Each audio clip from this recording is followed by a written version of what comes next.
Cantique numéro 226. 3, 4. Parce qu'il vit, je n'ai rien à craindre, mes lendemains sont assurés entre ses mains. Il tient ma vie pour ce temps et l'éternité. Je sais qu'il vit, je sais qu'il vit. Amen. Amen. On va continuer avec le 196.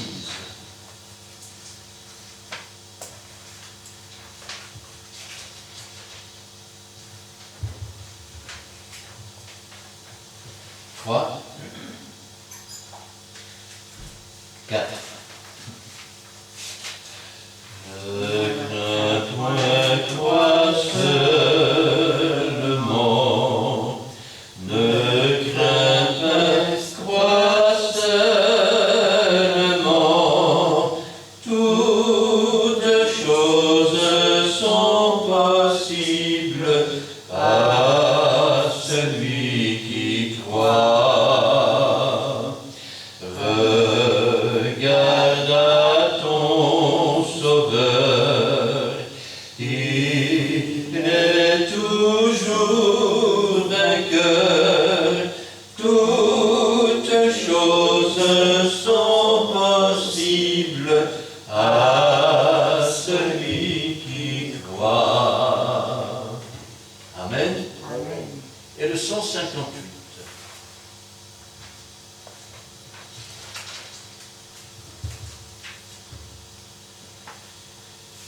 3, 12. Je veux compter sur ta grâce, Seigneur, pour aller plus loin. Je veux compter sur ta face pour éclairer mon chemin. Oh Jésus, prends ta victoire tout entière sur mon cœur, pour que je vive à ta gloire et que je marche en vainqueur. Je veux compter sur ta grâce, Seigneur, pour aller plus loin. Je veux compter sur ta face pour éclairer mon chemin. Oh Jésus, prends ta victoire tout entière sur mon cœur, pour que je vive à ta gloire et que je marche en vainqueur. Amen. Amen. Cet après-midi, j'aimerais bien surprendre la parole de Dieu avec vous. Et j'aimerais la prendre donc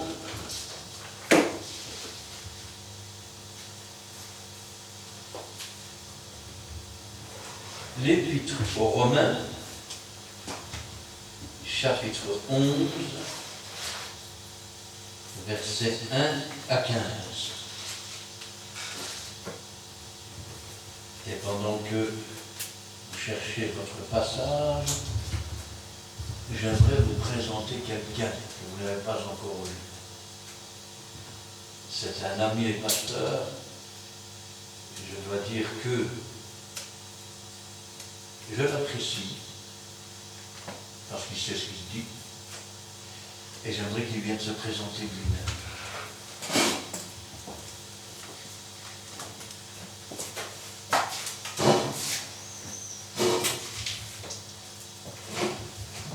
Shalom. Oui, je m'appelle Pasteur Daniel Malesso. Je suis ravi de vous voir encore présent Et vous qui me suivez, que le Seigneur soit ensemble avec vous. Et j'ai remercié le serviteur de Dieu, le pasteur Christian, c'est-à-dire le couple chrétien, comme je peux le dire, et ensemble avec le pasteur Edo, qui nous a permis de passer ensemble aujourd'hui avec vous. Ce que je peux le dire, rachetez le temps, car les jours se sont faits. Attache-toi au Seigneur sans distraction. Que le Seigneur vous bénisse. Amen.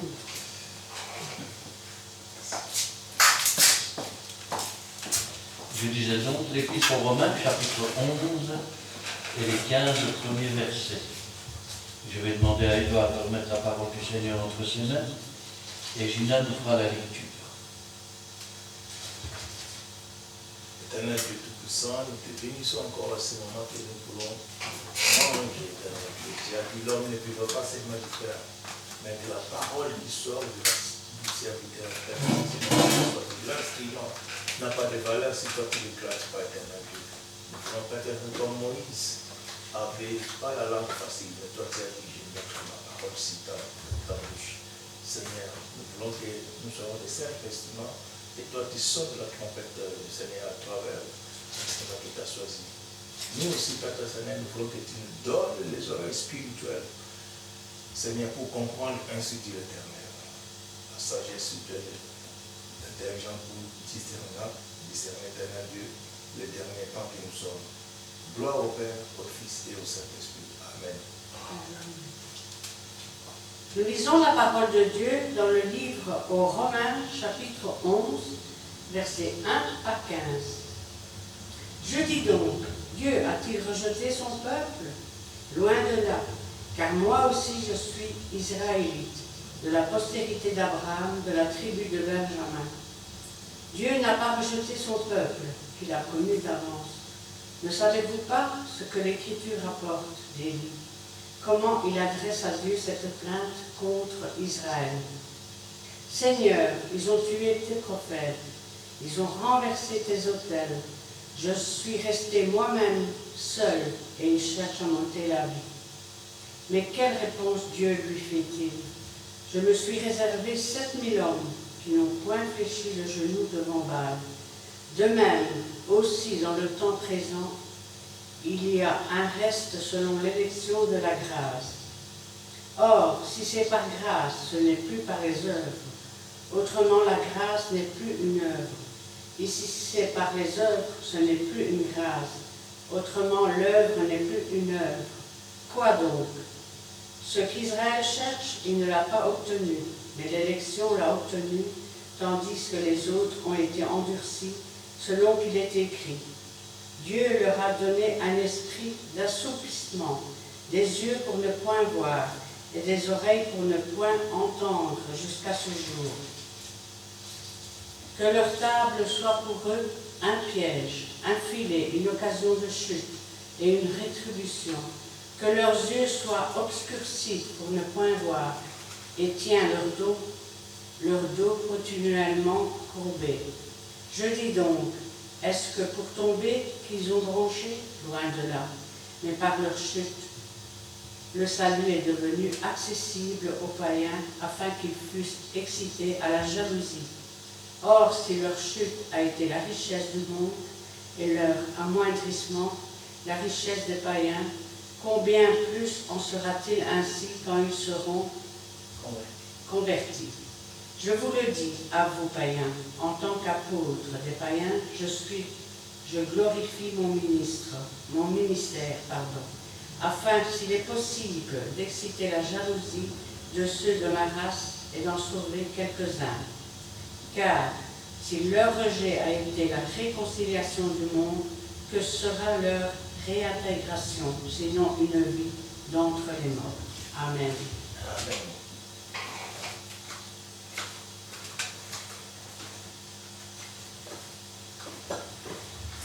Paul nous dit des choses intéressantes. D'abord, il pose une question. Dieu a-t-il rejeter son peuple. Mais la première question qu'on pourrait se poser, qui est son peuple? Beaucoup diront, c'est Israël. Oui, mais Israël signifie lutteur avec Dieu. Est-ce que tous ceux qui se disent le peuple d'Israël luttent avec Dieu ou luttent contre Dieu? La Bible nous parle d'un peuple qui est en partie rejeté. Je dis bien en partie. D'un peuple qui ont tué le prophète. Un peuple qui n'est pas si innocent que ça, parce que quand on voit, je veux dire, les rabbins et l'histoire que Jésus nous raconte, un maître avait envoyé des serviteurs, ils ont battu les uns, ils ont fait ce qu'ils ont voulu avec les autres, puis il a dit, je vais envoyer mon fils. Regardez cette parole. Quand ils ont vu le fils arriver, donc ils savaient très bien que c'était le fils de Dieu. Ils ont dit, voici l'héritier. Tuons-le et prenons l'héritage. Une partie d'Israël, pour ne pas dire une très grande partie d'Israël, est rejetée. Dieu a-t-il rejeté son peuple? Loin de là. Mais alors, qui est le peuple de Dieu? Le peuple de Dieu, c'est un peu comme les religions aujourd'hui. Vous savez, pas plus tard qu'hier, je regardais encore, et je suis tombé sur une vidéo où on voyait un pasteur en skateboard, et il paraît que ce pasteur vend des mètres carrés du paradis. Je n'avais jamais entendu parler, mais ça existe. Il y a des gens pour se faire de l'argent qui font n'importe quoi. Alors, quand on parle du peuple de Dieu, et qu'on parle d'Israël, qu'on nous parle d'une partie qui est élue, ça nous parle aussi pour nous, les nations. Est-ce que l'Europe, on sait que c'est beaucoup de pays ensemble, mais est-ce que tous les hommes qui vivent en Europe sont européens? Est-ce que tous sont d'accord avec ça? Quand on parle de la Russie, par exemple, est-ce que tous les hommes qui vivent dans ce pays sont russes? Non, parce qu'ils sont tous d'accord avec ça. Non, la preuve, c'est qu'il n'y a plus d'opposants. Aujourd'hui, nous sommes arrivés à un moment où, vous l'entendez certainement, il faut des armes, il faut agrandir l'armée, il faut se préparer pour une guerre, Tenez par exemple, et vous le verrez, dans quelques années à Fontaine-l'Évêque, vous allez avoir un centre d'armée. Oui. Vous avez jamais entendu ça, je le verrai. Alors, on continue. Et à quoi vont servir cette force, cette armée? Pour défendre le peuple?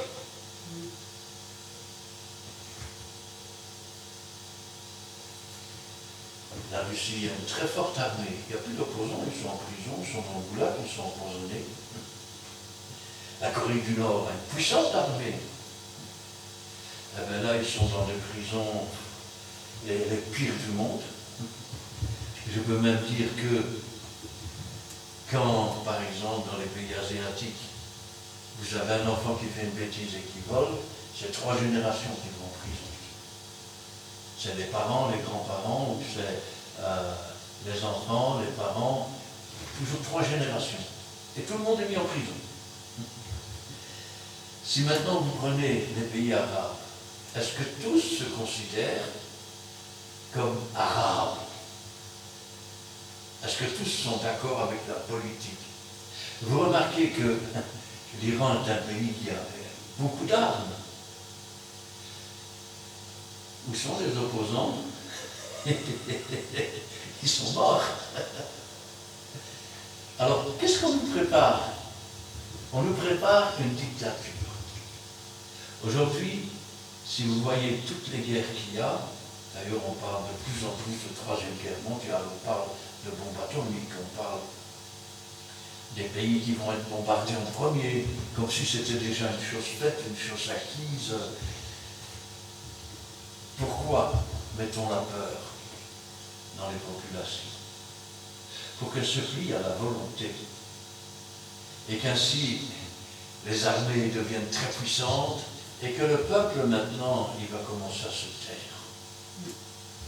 Il va commencer à obéir et c'est tout.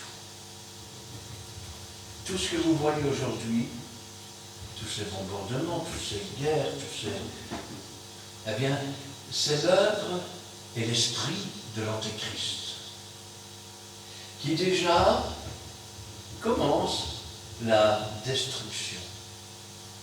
Il y a un adage qui dit, pour bien régner, il faut mieux diviser. Tenez, en Belgique, on peut le dire, c'est sans doute le pays le plus divisé. Et c'est là où les politiques, finalement, font ce qu'ils veulent. Vous allez dire, fais de la politique, mon frère. Non. J'en reviens. Est-ce que toutes les églises protestantes sont des vrais protestants? Est-ce que toutes les églises évangéliques sont des vrais évangéliques? Est-ce que toutes les églises pentecôtistes sont des vrais pentecôtistes? Est-ce que toutes les églises dites de Dieu appartiennent à Dieu? Ça, c'est une bonne question. Quand je pense à cela, je me dis, Seigneur, il y a beaucoup d'appelés, énormément d'appelés, mais un peu d'élus. Qu'est-ce que je suis en train de dire? Je suis en train de dire que tout ce qui se dit Israël, parce que Israël, ce n'est pas seulement, je vais dire, le nom d'un pays, c'est le nom d'un peuple. Or, c'est Dieu qui a donné ce nom. Dorénavant, on t'appellera Israël. Israël, c'est lutteur avec Dieu. Et tous ne luttent pas avec Dieu. Beaucoup sont corrompus par l'esprit de l'Antéchrist. Il n'y a rien de nouveau sous le soleil. Ces choses ont déjà existé. Il n'y a rien de nouveau sous le soleil quand il s'agit des religieux. Pourquoi? Parce que certains pensent par exemple être sauvés par les œuvres. Et pourtant, vous êtes sauvés par le moyen de la grâce. Ça ne vient pas de vous, c'est un don gratuit de Dieu.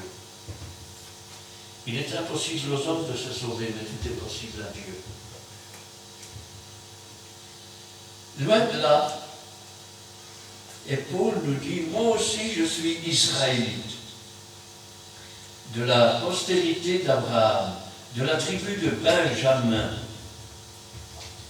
Dieu n'a pas rejeté son peuple. Vous remarquez, il ne dit pas Dieu n'a pas rejeté Israël, il dit Dieu n'a pas rejeté son peuple. Dieu n'a pas rejeté son Église, mais il rejette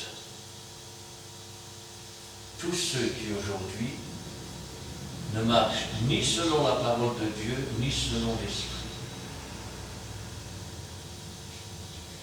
Parce qu'avec leur doctrine mensongère,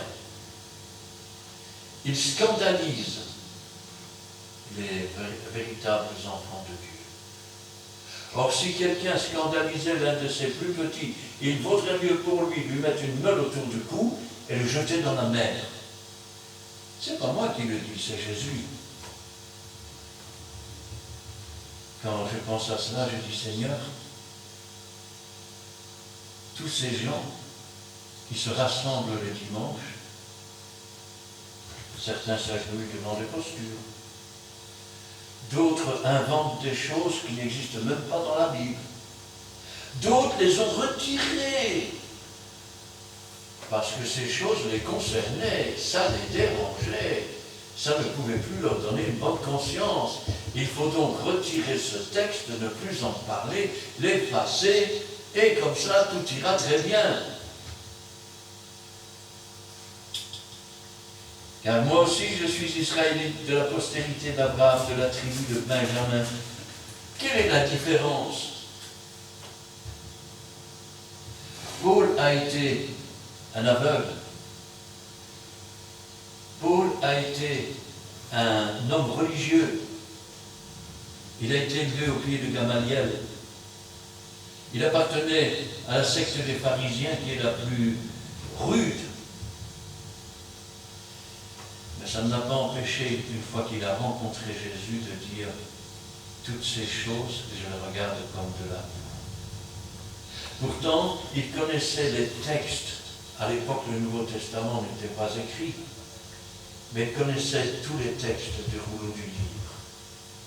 Quand je pense qu'aujourd'hui, des gens connaissent la parole de Dieu. Oui, mais entre connaître le texte, rappelez-vous que la lettre tue. C'est l'esprit qui vivifie, l'esprit de la lettre. Et quand je pense à cela,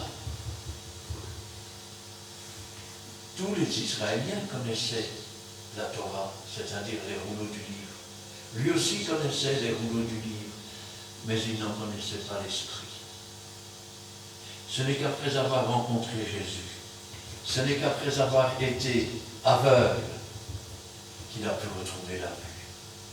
Vous savez, quand je pense à la conversion de l'apôtre Paul, et je pense à moi-même, vous savez, quelque chose qu'on trouve bien de ceux qui aiment Dieu, hein? Eh bien, il y a de cela des années, je ne sais pas exactement, parce que je n'ai pas la mémoire du temps, mais ça fait des dizaines d'années. J'ai été trahi par des pasteurs. Ils ont même essayé de me faire passer pour un voleur, pour être sûr que les chrétiens se détournent et que je n'ai aucune justification à donner à qui que ce soit. À partir de là, j'ai commencé à penser. Jusque-là, on pensait pour moi, on me parlait, on me disait, j'écoutais, ah oui, ah oui, ah oui. Mais à partir de ce moment-là, j'ai commencé à penser. Et j'ai commencé à remettre tout en question. Je vais vous dire une chose, c'est quand on tombe dans le fond de la boue, qu'on commence à s'apercevoir de l'endroit où on est, et qu'on commence à regarder. Et j'ai commencé à examiner la parole de Dieu, et à comparer avec les choses qui étaient enseignées. Et là, je me suis aperçu que des dizaines de mouvements nous disaient tous être dans la vérité, et pourtant, ils se contredisaient les uns les autres. Les textes étaient là devant. Le texte disait une chose, mais il disait le contraire. Ce sont des loups déguisés en agneaux qui cherchent qu'ils vont dévorer. Ce sont des faux prophètes qui disent des choses qui n'arrivent jamais. Ce sont des faux conducteurs aveugles qui conduisent le troupeau dans un trou. L'apôtre Paul, lorsqu'enfin il a eu cette rencontre personnelle avec Jésus, il a pu remettre toute sa vie en question. C'est dur, après avoir été presque un maître, presque un docteur de la loi, connaissant les textes et s'apercevant que finalement on ne sait rien et qu'on a tout à apprendre. C'est alors qu'il a commencé à apprendre du Seigneur. Et c'est alors qu'il a commencé à comprendre que tous ces enseignements religieux, ce n'était que de la boue. Ce n'était qu'une espèce de message politique qui était tourné de façon à se servir des gens et à les conduire là où on veut les conduire.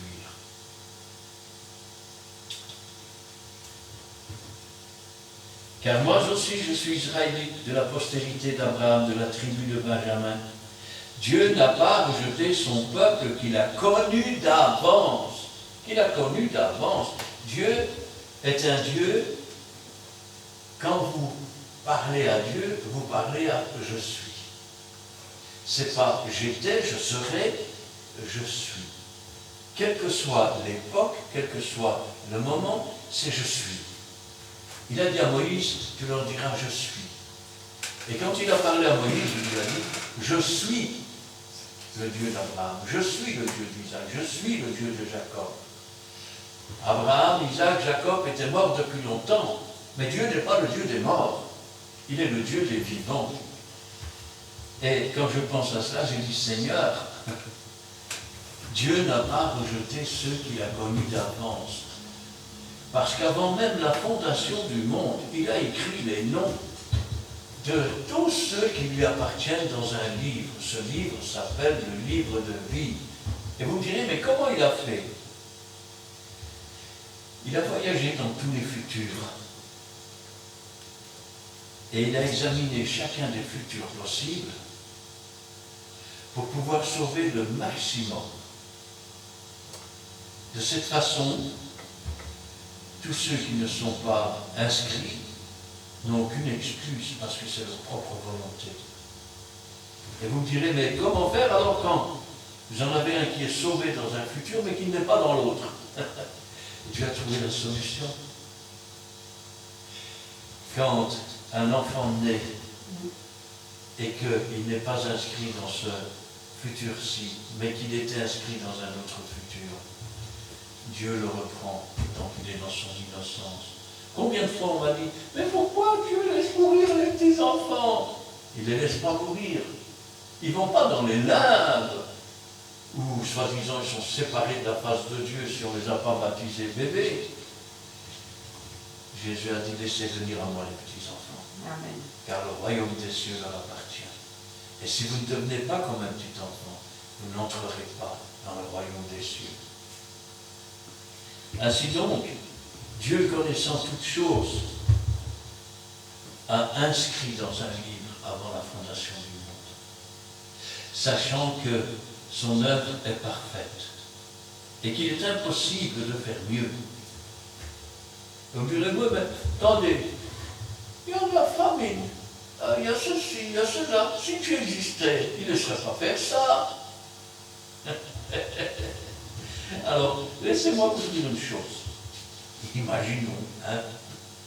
Imaginons que Dieu décide de redresser toutes les choses.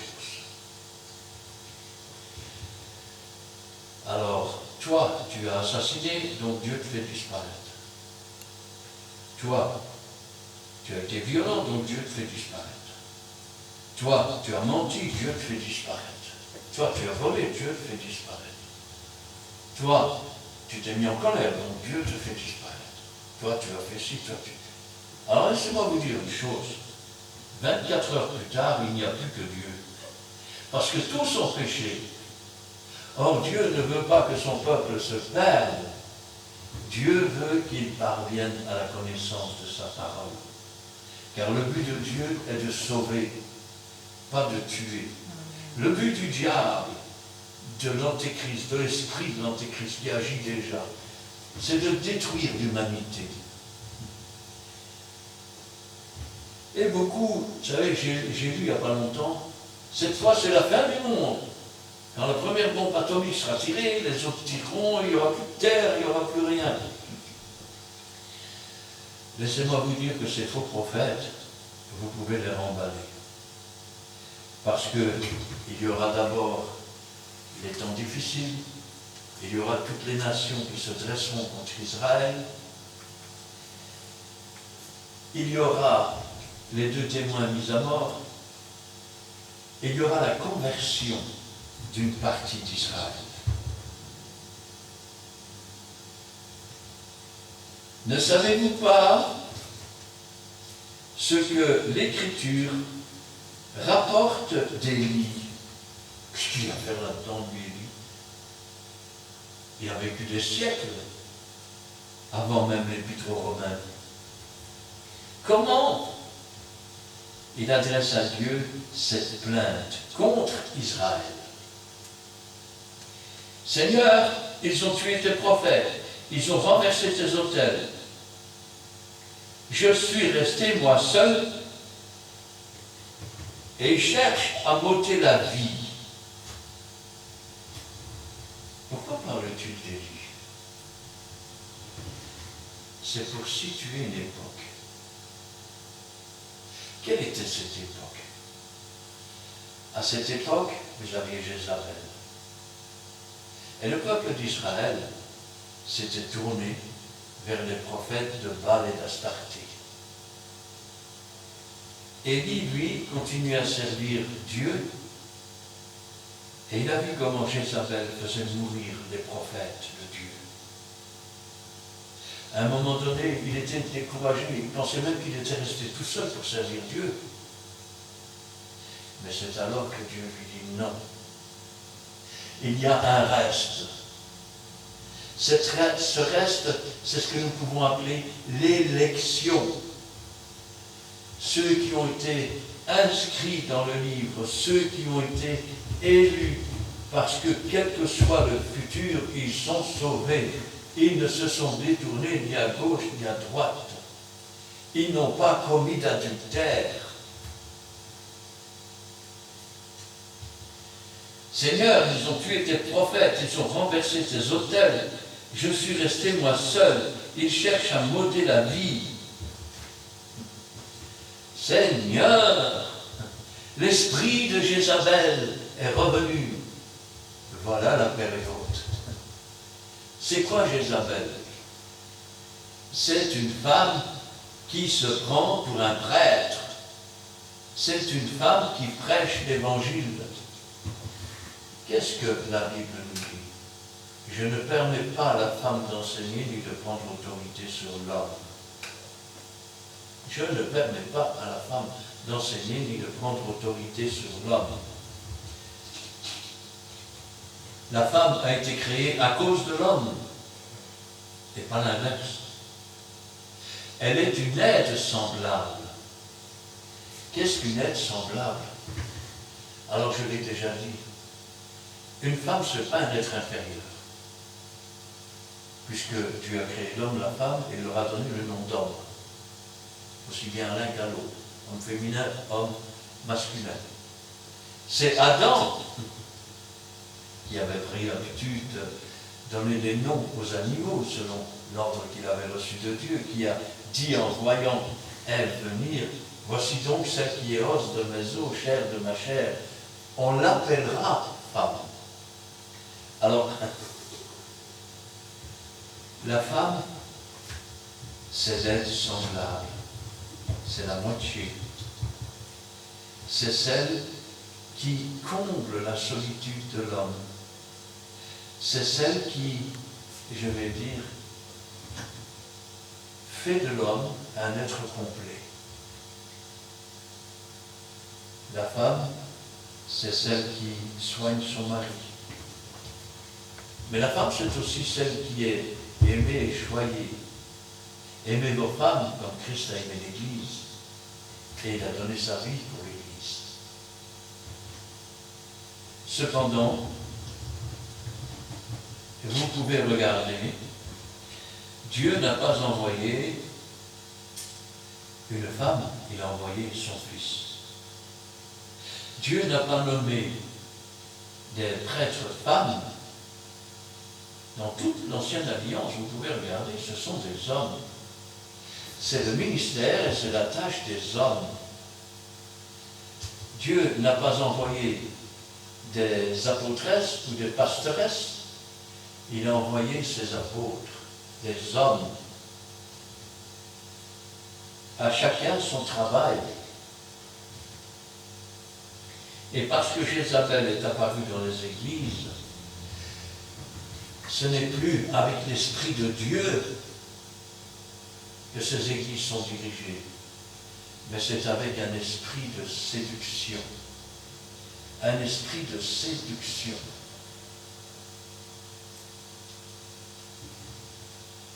Ils ont tué tes prophètes, ils ont renversé tes autels, je suis resté moi seul. il cherche à m'ôter la vie. Mais quelle est la réponse de Dieu? Et je me suis réservé 7000 hommes qui n'ont point fléchi le genou devant Baal. Dieu s'est réservé un reste élu, qui est le véritable peuple de Dieu dans les nations. Et certains diront dans les nations, mais non, c'est Israël le peuple de Dieu. Jésus a dit allez par toutes les nations, prêchez la bonne nouvelle, faites-en des disciples, baptisez-les au nom du Père, du Fils et du Saint-Esprit, et enseignez-leur tout ce que je vous ai enseigné.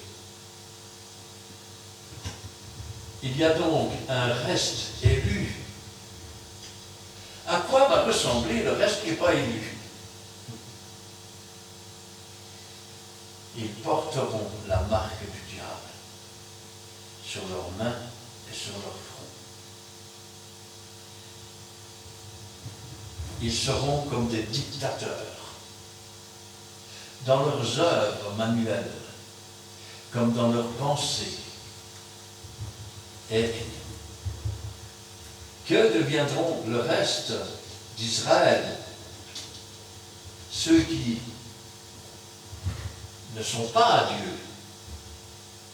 Ils porteront la marque du diable sur leur front et sur leurs mains.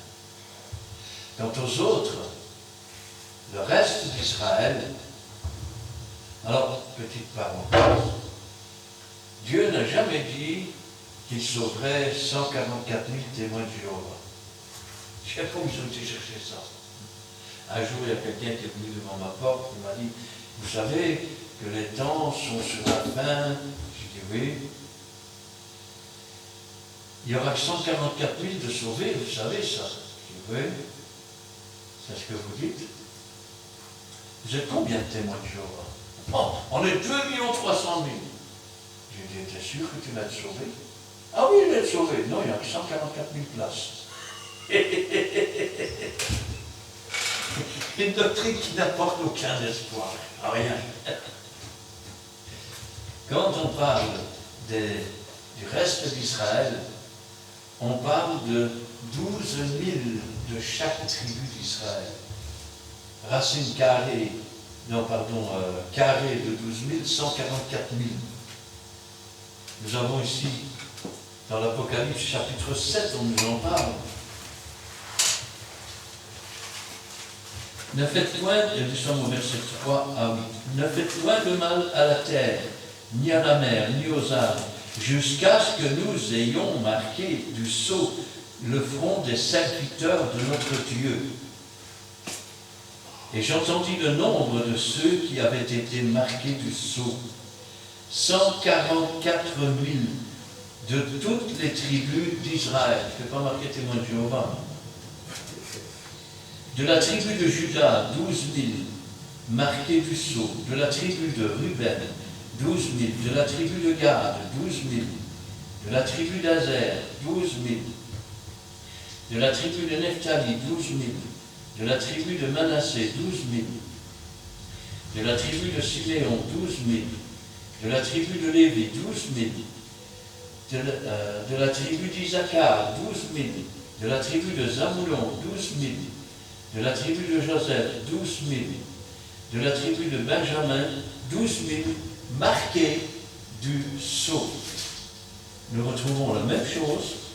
Maintenant, vous êtes à la maison, vous pouvez continuer la lecture que je viens de faire, et vous verrez qu'à partir du verset 9, on nous parle de l'enlèvement de l'Église.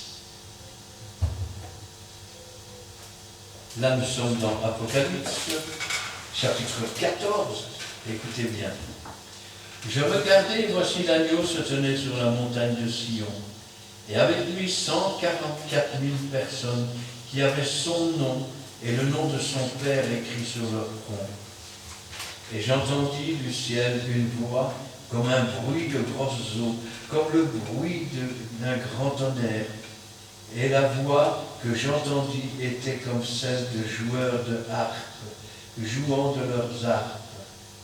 Et ils chantent un cantique nouveau devant le trône et devant les 4 êtres vivants et les vieillards. Et personne ne pouvait apprendre le cantique, si ce n'est les 144 000 qui avaient été rachetés de la terre. Ce sont ceux, écoutez bien, qui ne se sont pas souillés avec des femmes. Rappelez-vous, quand Jésus parle de son Église, il parle des vierges sages, des vierges folles. La virginité, c'est la virginité de l'âme. C'est la rédemption de l'âme, en attendant la rédemption du corps. Quand il dit qu'ils ne se sont pas souillés avec des femmes, c'est-à-dire qu'ils ne se sont pas tournés vers des églises qui prétendent être la fiancée ou l'épouse de Christ et qui en fait sont des prostituées. Car ils sont vierges. Quand il parle de son Église, il parle de vierges. Quand la religion parle de l'Église, elle parle d'une Église qui est souillée, d'une Église qui est pécheresse, d'une Église qui est comme dans le monde. Et l'explication, nous bronchons tous d'une manière ou d'une autre. Mais Dieu dit, celui qui marche selon l'Esprit ne pêche pas. Amen. Et quand il voit Israël, il dit, je ne vois en Israël aucune iniquité. C'est un peuple qui se dresse comme un lion, comme une lionne. Il ne se couche pas tant qu'il n'a pas bu le sang des victimes, quand il n'a pas dévoré la chair des victimes. Et si tu manges la chair de Christ, si tu bois son sang, tu as la vie en toi-même. Il n'y a pas en toi de péché. Dieu ne tient pas compte des temps d'ignorance. C'est pour ça qu'il nous fait marcher dans la sanctification. Chaque fois que la parole de Dieu nous montre une chose qui ne convient pas, ce n'est pas que nous étions des pécheurs. Parce que là où il n'y a pas de loi, il n'y a pas de péché. C'est simplement que nous étions dans l'ignorance. Et comme Dieu n'en tient pas compte, nous sommes purs, parfaits, sans tâche. Amen. La tâche, elle vient quand le Saint-Esprit nous éclaire. Ça, Dieu n'aime pas. Et là, nous avons un choix. Garder la tâche ou la laver avec le sang précieux de Jésus. Et à nouveau, nous sommes purs. Et comme il est impossible aux hommes de se sauver, mais que tout est possible à Dieu, eh bien, à partir du moment où nous sommes arrivés à une limite où nous ne savons pas aller plus loin, on ne saurait pas, c'est impossible. C'est alors que le Saint-Esprit vient. Il est comme une flamme de feu qui dévore le reste de nos péchés, afin que le Saint-Esprit puisse descendre et fasse son habitation en nous. Car ils sont vierges, ils suivent l'agneau partout où il va. Mes brebis connaissent ma voix et ne suivront pas l'étranger. Ils ont été rachetés d'entre les hommes, comme les prémices pour Dieu et pour l'agneau. Et dans leur bouche, il ne s'est point trouvé de mensonge, car ils sont irrépréhensibles. Ce que je dis, c'est que les élus de Dieu, il n'y a pas de mensonge dans leur bouche. Vous savez pourquoi? Parce qu'ils suivent l'agneau. Ils marchent dans l'empreinte des pas du Seigneur. Ils connaissent la voie du Seigneur. Ils ne vont pas suivre un étranger. Car l'étranger, c'est celui qui entre par ailleurs. Aujourd'hui, même dans certaines églises, on vous dit, quand Dieu ferme une porte, il ouvre une fenêtre. Mais moi, je vous dis que quand Dieu ferme une porte, personne ne peut l'ouvrir. Quand il ouvre une porte, personne ne peut la fermer. Et celui qui monte par ailleurs, c'est un voleur, un brigand. Il ne vient que pour dévorer. De même aussi, dans le temps présent, il y a un reste, selon l'élection de la grâce. Selon l'élection de la grâce. Or, si c'est par grâce, ce n'est plus par les œuvres. Vous savez, quand on lit les textes de la Bible, il ne faut pas essayer d'opposer un et l'autre comme on fait en politique. Quand Paul nous dit nous sommes sauvés, c'est par le moyen de la grâce. Et ça ne vient pas de nous. C'est un don gratuit de Dieu. Quand Jacques nous dit montre-moi la foi par les œuvres, et je te montrerai la foi par les œuvres. Il ne dit pas qu'on est sauvé par les œuvres, il ne dit pas que ce sont les œuvres qui nous sauvent. Ce qu'il dit, il dit, si tu as la foi en Jésus, tu ne peux pas rester comme quelqu'un qui ne faut rien pour Dieu. Tu es comme quelqu'un qui entre dans la joie et tu voudrais faire quelque chose pour ton Dieu. Et c'est ce quelque chose qui montre ta foi. Parce que la foi en Dieu, elle n'est pas morte, elle est vivante, elle est agissante. Amen, amen. Et encore une fois, nous pouvons ajouter que c'est une grâce parce que c'est Dieu qui donne le vouloir et le pouvoir.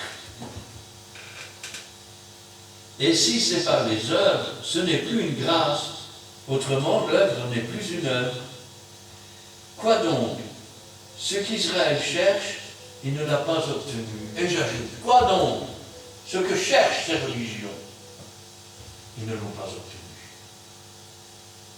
À un point tel que dans certaines églises, on vous dit le Saint-Esprit était pour dans le temps. Un jour, il y a des gens qui sont venus à ma porte. Bonjour monsieur, et bonjour. Vous savez qu'on arrive dans les derniers temps. Je les ai repérés direct. Je dis, ah, alors vous venez avec le Saint-Esprit. Non, monsieur, le Saint-Esprit, c'était pour dans le temps. Je dis, alors je ne comprends plus. Vous me dites qu'on est dans les derniers temps. Dieu dit, dans les derniers temps, je répandrai de mon esprit sur toute chair, et vous me dites que le Saint-Esprit était pour dans le temps. Alors, dans quel temps vous êtes?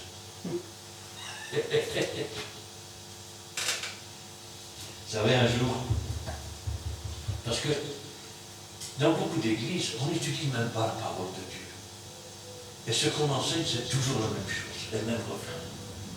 Un jour, il y a des jeunes qui viennent.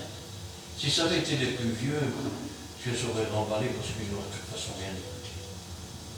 Mais ces jeunes on voyait qu'ils avaient l'envie de servir Dieu. Et ils me disent, vous savez que c'est l'ascension? Alors je les regarde avec un sourire, je dis, laquelle? Il n'y en a qu'une, là, monsieur? Ah bon? Expliquez-moi un peu. Et alors il m'explique que 40 jours après sa résurrection, Jésus est monté au ciel. Et je leur dis, mais il y a un problème dans ton enseignement. Il me dit quoi? Je dis, Jésus est sur la croix. Qu'est-ce qu'il dit au prions?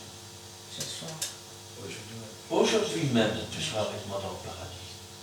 Donc, Jésus, il est monté dans le paradis, puisqu'il est même descendu dans les enfers de la terre et il a emmené les captifs. Le premier jour, au pied du tombeau, Marie, elle pleure. Et elle dit, Rabouni, quand elle le reconnaît. Mais Jésus lui dit, ne me touche pas, car je ne suis pas encore monté vers mon Père, vers votre Père, vers mon Dieu, vers votre Dieu. Mais va dire à mes disciples que je monte. Donc, la première fois, il est rentré dans le jardin de Dieu, il a déposé les captifs, puis il est descendu pour se montrer. Mais il n'était pas encore monté dans la maison de Dieu. Quel risque il a pris? Si une main humaine l'avait touché, le sacrifice était souillé. Mais il est monté dans la maison du Père et il s'est présenté comme sacrifice et a été agréé. Et le soir même, il apparaît devant les disciples. Vous voyez un esprit d'un ni chair ni os comme j'ai touché. Ça veut dire qu'il est monté près du Père la deuxième fois. Et ce n'est que 40 jours plus tard qu'il ira s'asseoir à la droite de Dieu. C'est d'ailleurs, on peut même parler de plus que 3 ascensions. Puisque dans le livre, je vais dire, des Proverbes, il est dit, je trouvais sans cesse mon plaisir parmi les fils des hommes. Mais c'est vrai, quand on ne veut pas étudier la parole de Dieu, le problème pour certaines églises, c'est que vous avez un pasteur qui est enseigné. Et puis vous avez un disciple qui a écouté. Et puis il a retenu 80%. Un jour il devient pasteur et il travaille avec ses 80%. Le problème c'est qu'il ne cherche pas lui-même. Il est marqué, cherchez et vous trouverez. Frappez, on vous ouvrira. Mais ils ne cherchent pas. Ils estiment qu'ils ont tout ce qu'il faut. Je suis riche, j'ai besoin de rien. Et ils ne savent pas qu'ils sont nus, misérables, aveugles. Et quand ils auront formé leurs successeurs, c'est pas 80% qui va rester, c'est 60%. Et les 60% vont continuer. Et là, il va falloir combler les trous. Alors on va les combler avec n'importe quoi et n'importe comment. C'est ça le problème de beaucoup d'églises aujourd'hui. L'autre problème des églises, vous avez des universités. Alors, les universités sont là pour former des pasteurs. Et pour donner un beau carton disant « Monsieur Untel a réussi ses examens, il est pasteur ». Alors, déjà, je vais vous dire une chose. Ce n'est pas l'université qui nomme les pasteurs. Ça, c'est la première chose. La deuxième chose, vous avez 10 universités qui se contredisent eux-mêmes, comme les églises. Ça veut dire qu'on se trouve dans un bout à bras. Ça veut dire aussi qu'on ne forme pas les chrétiens à la parole de Dieu pour servir Dieu. On les déforme, suivant la religion ou la politique à laquelle on appartient. Et c'est comme ça qu'on se retrouve avec des églises qui se contredisent, qui ne savent pas ce qu'ils disent. Je dirais que le diable travaille, on dirait même que le diable travaille parfois mieux que Dieu, ou que les serviteurs de Dieu. Vous savez pourquoi? Il faut 20 ans minimum pour faire une réputation. Il faut 2 minutes pour la détruire. C'est pour ça qu'il est marqué « Heureux serez-vous lorsqu'on vous outragera, lorsqu'on dira faussement toutes sortes de mal, à cause de mon nom. » C'est ainsi qu'on a traité les prophètes qui étaient avant vous. Et quand je pense à ça, je dis « Seigneur, si vous avez un peu de jugeote,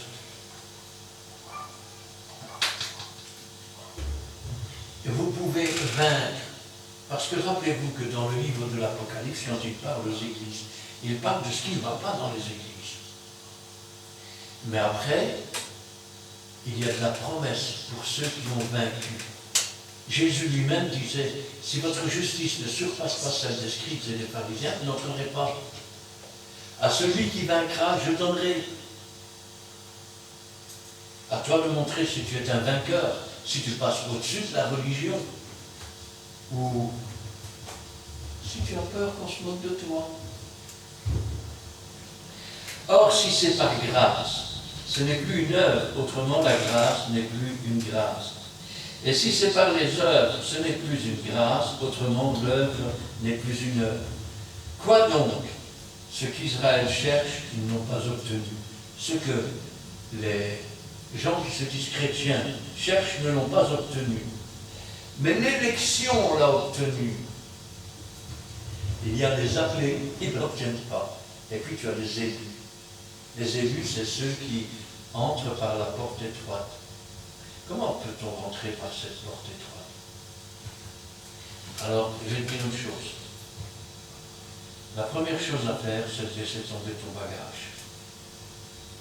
Parce que c'est pas parce que tu es représentant de commerce et que tu sais faire un discours que tu vas prêcher l'évangile et amener le Saint-Esprit.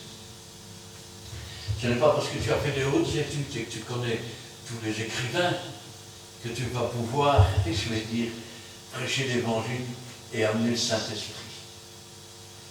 Tous ces bagages, il faut les lâcher. Et alors tu peux rentrer. Parce que si tu viens avec tes bagages, ça ne passe pas. Si tu te retournes de l'autre côté, ta valise elle coince aussi. Il faut renoncer à toi-même. Il faut avoir le courage de dire, je croyais tout savoir, je croyais que j'étais riche, et que j'avais besoin de rien, mais je suis nu, misérable, aveugle. Seigneur, je jette tout ça, j'achète un collier, je veux que mes yeux guérissent, je veux voir. Et parfois, il y en a même qui voient. Mais ça ne les empêche pas de se détourner. Regardez ce que Jésus dira à ces gens religieux. Et vous dites, je vois. Et parce que vous voyez, votre péché demeure. Mieux eût-il valu être aveugle. Dieu leur a donné un esprit d'assoupissement. N'ayant pas eu l'amour de la vérité, ils ont reçu un esprit pour croire au mensonge.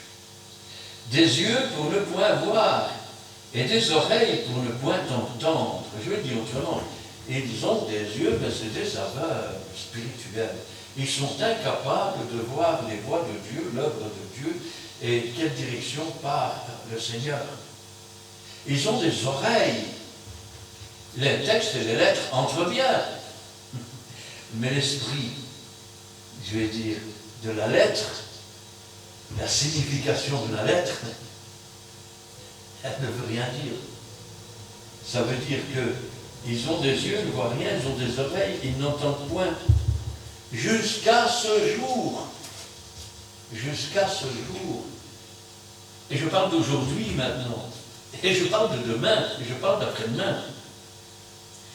Que leur table soit pour eux un piège. Vous savez, quand le Seigneur nous appelle, il est notre berger, il dresse une table en face de nous, devant notre adversaire. Ça veut dire que entre nous et l'adversaire, il y a une table. Sur cette table, il y a le pain de vie, la parole de Dieu. Il y a l'agneau, la chair de l'agneau. Il y a le vin, l'image du sang. Et il y a aussi les herbes amères pour nous rappeler l'amertume de l'esclavage que nous avons vécu avant de pouvoir proclamer que Jésus-Christ nous avait renvoyés libres.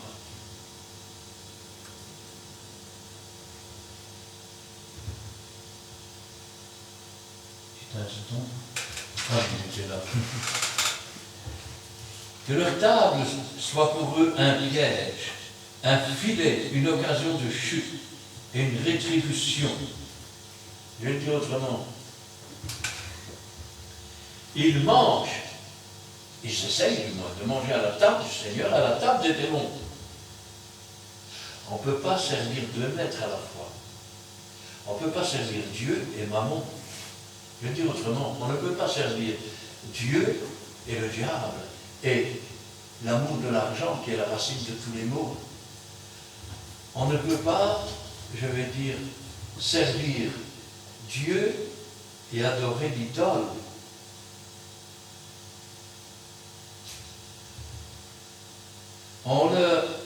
Que leurs yeux soient obscurcis pour ne point voir, et le lien et tient leur dos continuellement courbé.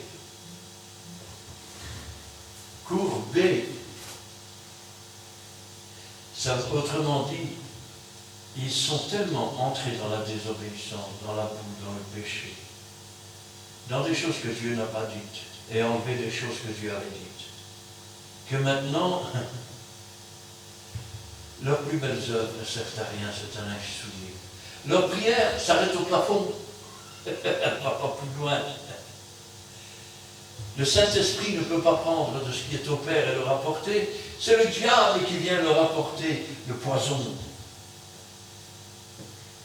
Pourtant, rappelez-vous que s'il boit quelques breuvages mortels, il ne leur fera pas de mal. Ça veut dire que quand le diable vient avec ce poison, pour essayer de nous détourner de la vérité, le Saint-Esprit est là, il dit, stop, ça c'est... Dieu a dit ça, pas ça. Je dis donc, est-ce pour tomber qu'ils ont bronché? Loin de là. Mais par leur chute, le salut est devenu accessible aux païens afin qu'ils fussent excités à la jalousie. Quand Israël est tombé, quand il a crié crucifix, Dieu s'est alors tourné vers les nations. Il n'a pas abandonné Israël. Mais il a dit, c'est comme deux fils. Si je me tourne vers l'autre fils, le plus vieux, qui est normalement celui qui a le droit d'aînesse, celui qui a l'héritage, il va être jaloux. Et il va dire, non, L'héritage, c'est à moi. Et donc, il va se tourner pour essayer de l'avoir. Mais ça se fait sur une échelle qu'on peut à peine mesurer. Tenez, Israël s'est détourné de Dieu, Dieu s'est tourné vers les nations. Ça veut dire que par la désobéissance d'Israël, des millions, peut-être des milliards, sont venus à Jésus, ont accepté Jésus, sont devenus des enfants de Dieu, des co-héritiers avec Christ. Et aujourd'hui, ils sont tous dans le jardin de Dieu, appelé le paradis. Ils attendent la résurrection. Et ainsi, Dieu a voulu susciter la jalousie d'Israël pour que plusieurs se tournent aussi vers lui. Et qu'ainsi, ils viennent les compléter. Rappelez-vous ce que disait Jésus. J'ai encore d'autres brebis qui ne sont pas sur ce pâturage. Il faut que j'aille les chercher. Et lorsque j'aurai été les chercher, je les ramènerai et les deux formeront un seul troupeau. Alors, or si la chute a été la richesse du monde et leur amoindrissement, la richesse des païens, combien plus en sera-t-il ainsi quand ils se convertiront? Waouh! Combien plus en sera-t-il ainsi quand ils se convertiront? Quand toutes les nations vont commencer à faire la chasse à tous les élus. Je ne vais pas parler de religion, parce que la religion appartient au diable. Je parle des élus, je parle de l'Église du Dieu vivant. Je parle de la fiancée de Christ, de l'épouse de Christ, de celle qui est vierge, pure, parfaite, sans tache. Ils vont l'amener à Jérusalem. Ce sont les deux chandeliers. Rappelez-vous ce qu'il dit à l'Église. Si tu ne te repens pas, j'enlèverai ton chandelier. L'olivier, c'est celui qui a l'olive, c'est celui qui a l'huile, l'onction. Et ils vont les conduire à Jérusalem. Là même où leur Seigneur a été crucifié. Parce que rappelez-vous que le mont Golgotha est un mont spécial. D'abord, quand David a coupé la tête de Goliath, il l'a mis sur un pic et il est allé le planter sur un monticule, juste en face de la muraille des Jébusiens, à Jérusalem. La muraille des Jébusiens, c'est ce que nous retrouvons des siècles plus tard comme la forteresse Antonia. Et le mont des Oliviers a été appelé mont du crâne. Pourquoi? Parce que le crâne de Goliath a été planté là-bas. Pourquoi Jésus a choisi cet endroit pour mourir, pour écraser la tête du serpent? Parce que la meilleure place pour planter la croix du Seigneur et que le sang puisse couler partout, c'est dans le crâne. C'est là qu'il faut planter la croix, c'est là qu'elle doit rester. Et quand je pense à cela, je dis, Seigneur, c'est quelque chose de formidable. Et une fois qu'ils seront morts, pendant 3 jours, vous pouvez le lire dans le livre de l'Apocalypse, pendant 3 jours, les gens vont s'offrir des cadeaux. Enfin débarrassés de l'Église de Dieu. Et l'Antéchrist qui sera là dira, il n'y a pas de Dieu là-bas, c'est moi le Dieu. Et le faux prophète fera des prodiges, des miracles devant eux, des miracles mensongers. Mais voilà. À partir du moment, et si vous faites partie des élus, et si vous êtes toujours vivant quand ce temps arrivera, car nul ne connaît le jour et l'heure, ça a été fixé par Dieu lui-même.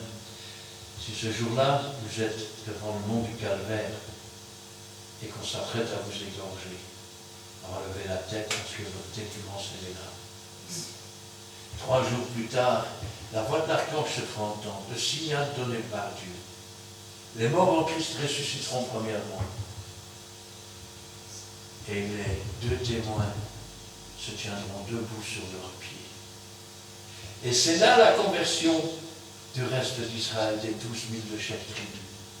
Parce que quand ils verront cela, ils diront, mais je ne comprends plus. Il dit qu'il est Dieu, il dit qu'il les a tués au nom de Dieu, et que maintenant c'est fini, on est débarrassé d'eux. Le bruit vient du ciel, et les voilà sur leurs pieds maintenant. Et ils sont vivants. Ils vont comprendre qu'ils ont été trompés. C'est alors qu'ils vont se convertir et qu'ils vont essayer d'échapper à la mort en se sauvant dans le désert, vers un lieu que le Seigneur a préparé pour un temps et la moitié d'un temps, soit 3 ans et demi.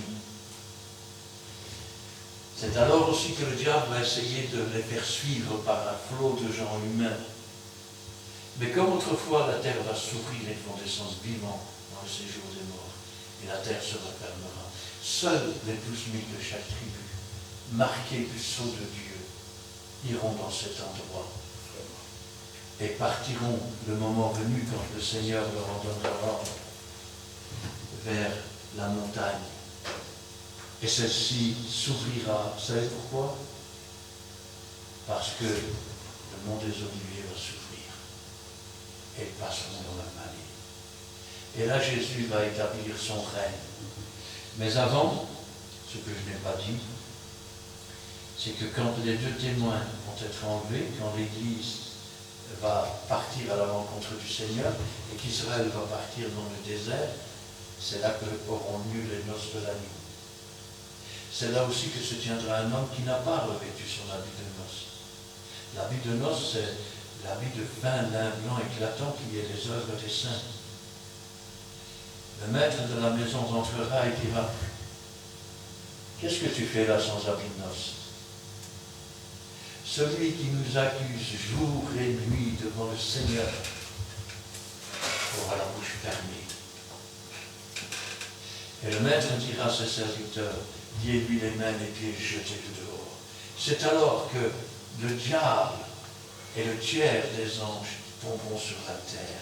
C'est alors qu'un astre tombera du ciel avec le tiers des étoiles. C'est alors qu'il est dit « Malheur à la terre », car le diable est descendu sur la terre. Il va se déchaîner, il sait qu'il n'aura pour peu de temps. Et si le Seigneur n'avait pas abrégé ces temps, s'il n'était revenu pour régner sur la terre, personne n'aurait survécu. Et quant à la fuite dans le désert d'Israël, la femme qui s'enfuit dans le désert, priez pour que ces choses n'arrivent pas en hiver, car il y aura une détresse telle qu'il n'y en a jamais eu, qu'il n'y en aura plus jamais. Amen. Amen. Amen. Nous allons prier. Éternel, notre Dieu, notre Père, nous te louons, nous te rendons grâce, béni sois-tu et gloire à toi. Ta parole, Seigneur, est la vérité, ta parole est la vie. Nous savons, Seigneur, que nous sommes entrés dans les temps que l'on appellera difficiles, parce que les hommes sont autant blasphémateurs et religieux. Ils ont toutes les qualités pour s'entretuer les uns les autres. Nous savons aussi, Seigneur, que toutes choses concourent au bien de ceux qui aiment Dieu. Et que nous, Seigneur, il nous appartient non pas de trembler avec le monde, il nous appartient au contraire de nous approcher davantage et toujours davantage de toi, Seigneur, afin que les 2 témoins se lèvent, afin que les 2 églises se lèvent, afin qu'elles puissent prophétiser pendant les 3 ans et demi avant leur mort.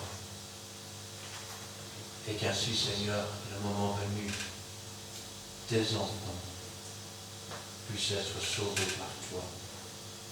Car tu es notre Dieu, tu es notre Maître. Nous devons toujours nous rappeler, Seigneur, que même ceux qui descendaient dans l'arène pour mourir chantaient des cantiques parce qu'ils espéraient en toi. Et nous voulons être comme ceux-là, Seigneur. Ne pas craindre la mort, car la mort c'est le salaire du péché. Et nous sommes déjà morts au péché. Nous sommes déjà ressuscités en nouveauté de vie. Et nous t'attendons, Seigneur. Et nous disons, viens, Seigneur. Et toi, tu nous dis, je viens bientôt. Gloire au Père, gloire au Fils et gloire au Saint-Esprit. Amen. Amen. Amen. Merci mon Dieu, mon roi, pour ta parole. Si précis éternel Dieu, nous avons mangé d'être sensé, qui est l'esprit spiritualité, pour comprendre toutes choses éternel Dieu. Nous te bénissons, nous te glorifions. Bénis peut-être Seigneur l'instrument que tu as choisi pour que cette parole soit vivante en nous éternel. Parce que ta parole ne sort jamais sans répandre ses effets. Nous bénissons ton Seigneur, notre Seigneur. Bénis chaque famille représentée ici. Et bénis aussi notre chaîne de retour. Donne, c'est toi qui accomplis toutes choses dans notre croix pour nous, éternel Dieu. Te disons merci pour tout et en tout. Parce que nous venons de passer un moment agréable en toi, pour toi et avec toi, éternel Dieu. Nous savons que tu vis en nous, Seigneur. Gloire au Père, au Fils et au Saint-Esprit. Amen. Amen. C'est vrai, Jésus. Comme le prophète Isaïe a dit, à la leur témoignage, si on ne parlait pas ainsi, il n'y aura pas l'aurore. Vraiment, nous sommes bénéficiés de ta part, car la lettre tue, mais l'esprit qui vivifie. Tu as dit dans notre moment, dans cet temps que nous vivons, faites-les asseoir pour manger le pain quotidien. Seigneur, c'est toi le véritable Adam qui était venu pour renouveler l'esprit de l'intelligence pour comprendre le seul chemin. Les rassonner Jésus pour les gens qui sont de loin, qui nous ont écoutés à travers ton serviteur que tu as choisi, le chemin de la vie. Que laisse cette connaissance, que cet enseignement soit basé dans mon fils Jésus. Écrivez gravement dans nos cœurs pour que nous vivions. À travers de cela, nous découvrirons la voie de l'agneau.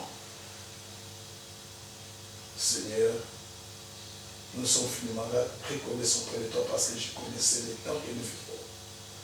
Les temps du soir. Car il y a beaucoup de gens qui sont tombés dans les égarements, Seigneur. Mais tu as dit dans ta parole, vous qui vous écoutez, soyez sobres, prudents comme un serpent. Gardez ça dans l'air table du cœur pour qu'un jour vous serez enlevés. Gloire soit à ton nom. Je vais laisser ton serviteur que tu nous as utilisé aujourd'hui. Remets encore la connaissance dans leur bouche pour faire la différence, de nous montrer la voie que nous devons suivre, le chemin de la vie, la porte étroite, pour qu'un jour nous ne puissions pas être perdus, parce que la parole déclare, l'heure vient et il est déjà venu, où les frères adoreront. Et un esprit en vérité, soit loué, soit glorifié, dans le nom de Jésus-Christ. Amen. Amen. Merci Seigneur pour cet instant béni par ta présence. Merci pour ta parole d'aujourd'hui. Parole qui parle à ton peuple. Tu nous dis que tu as rejeté ton peuple d'Israël. Que tu n'as pas rejeté ton peuple d'Israël. C'est ton peuple d'Israël qui t'a rejeté.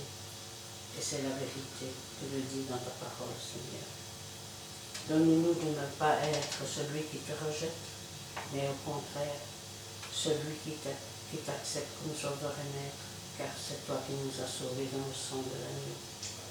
Nous voulons poursuivre le chemin que tu as tracé pour chacun de nous, en nous sanctifiant, nous purifiant davantage chaque jour, afin de grandir en foi pour toi et par toi, à travers ta parole qui est vraie.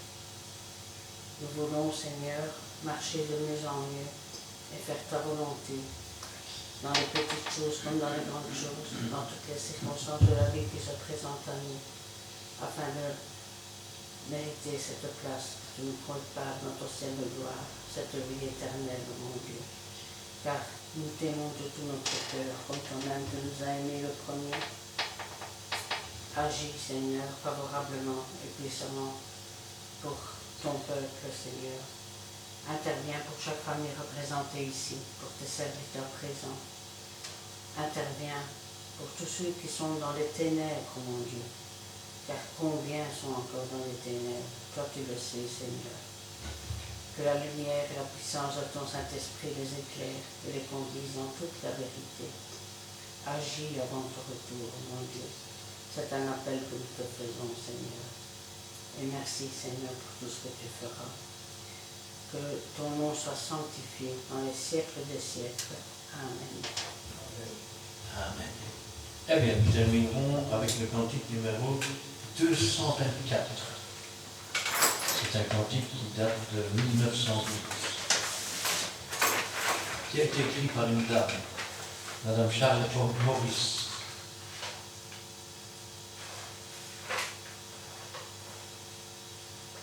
Non, pas ici. La feuille. Pas dans le cantique, dans la feuille ici. Parce que dans le cantique, il n'y est pas. Ah, il n'y est plus.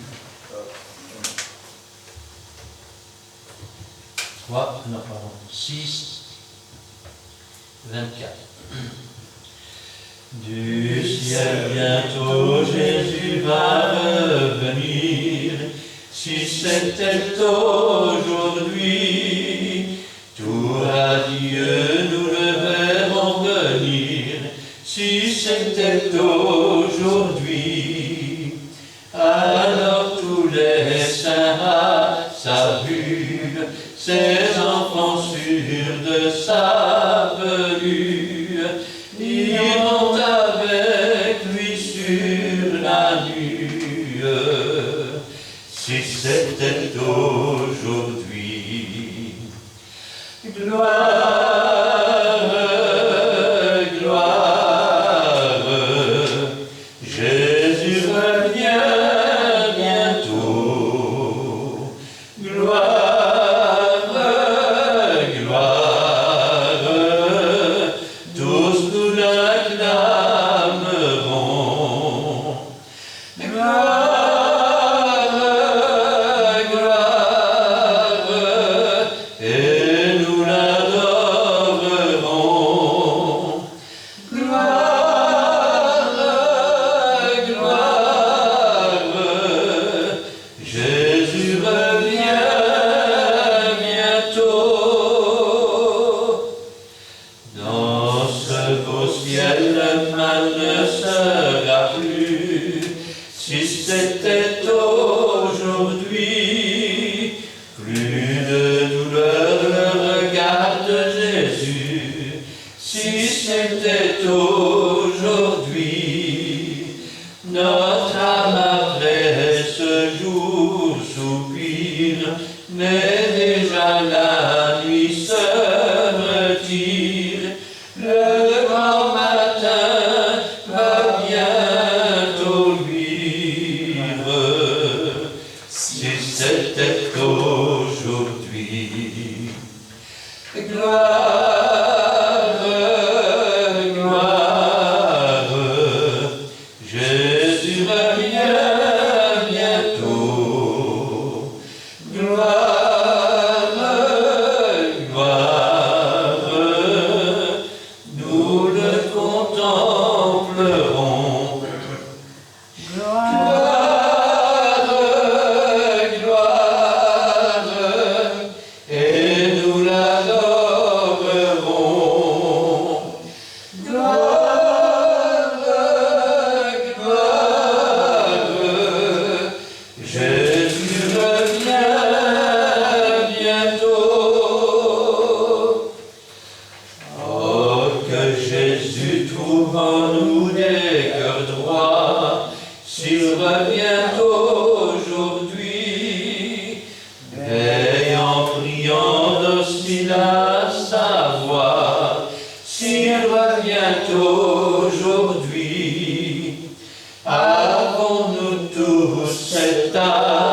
l'assurance d'être enlevé en sa présence dans le séjour de sa puissance.